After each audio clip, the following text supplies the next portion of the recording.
ஓம் நமோ நாராயணாய. பரம்பொருள் பரமாத்மா என்கின்ற மகாவிஷ்ணு 10 அவதாரங்கள் எடுத்தது கதையாய் சொற்பொழிவாய் நம்ம கேட்டிருப்போம்.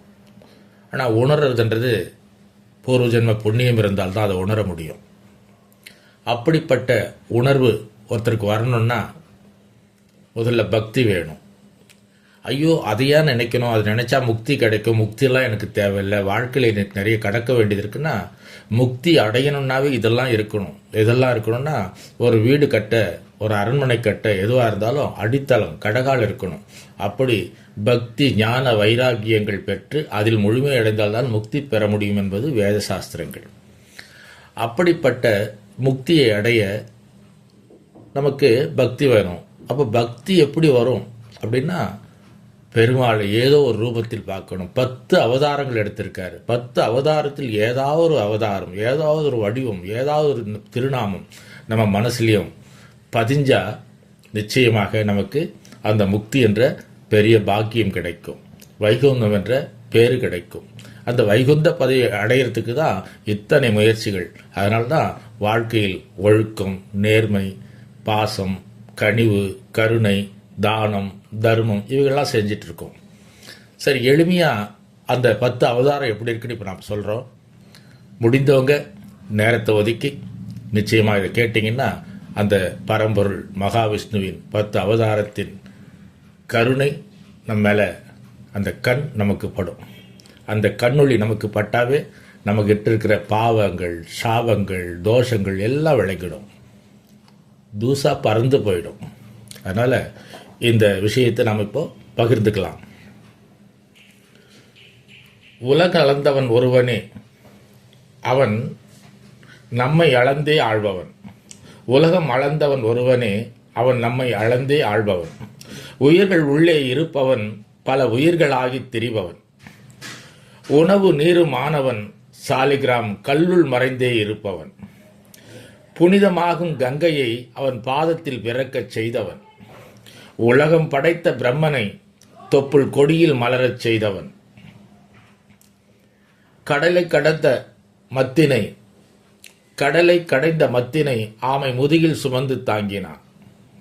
வேதம் மறைத்த கடலுனுள் மனிதன் வாழ மீனாகி கொணர்ந்தவன். பூமி பந்தினை மீட்கவே வராகனாக வடிவெடுத்தவன். பக்தி உலகில் பறை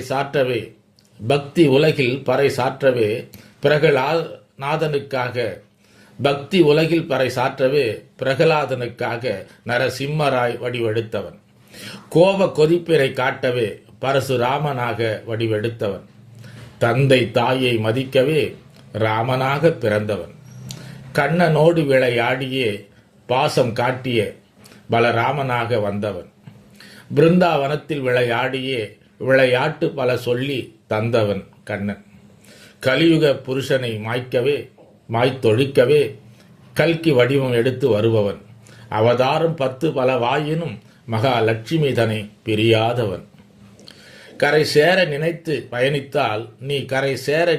பயணித்தால் படகாக வந்து மிதக்குவான். மலை ஏற நினைத்து நீ முயற்சித்தால் தோழமையோடு உடன் உதவுவான். உணவு நீரும் ஆனவன் சாலிகிராம் கல்லுக்குள் மறைந்து இருப்பவன். அவனை ராமா ராமா என்றாலும், நமோ நாராயணாய சொன்னாலும், கோவிந்தா என கோஷம் செய்தாலும், விட்டல நாமம் ஜெபித்தாலும் ரங்கநாதனாக எழுந்தருளுவான்.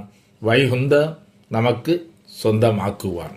அந்த வைகுந்தத்தை நமக்கு சொந்தமாக்குன்னா ராமாராமான்னு சொல்லலாம், நமோ நாராயணா சொல்லலாம், கோவிந்தா கோவிந்தா சொல்லலாம், விட்டலா விட்டலா என்று பாடலாம். இது எது நீங்கள் செய்தாலும் பரவாயில்ல. அந்த எம்பெருமான் 10 அவதாரத்தை போன்ற மகாவிஷ்ணு உங்களுக்கு ஸ்ரீரங்கநாதனாக காட்சி தந்து வைகுந்தத்துக்கு அழைத்து சென்று நல்ல வாழ்வினை, முழுமை வாழ்வினை தந்தருள்வான்.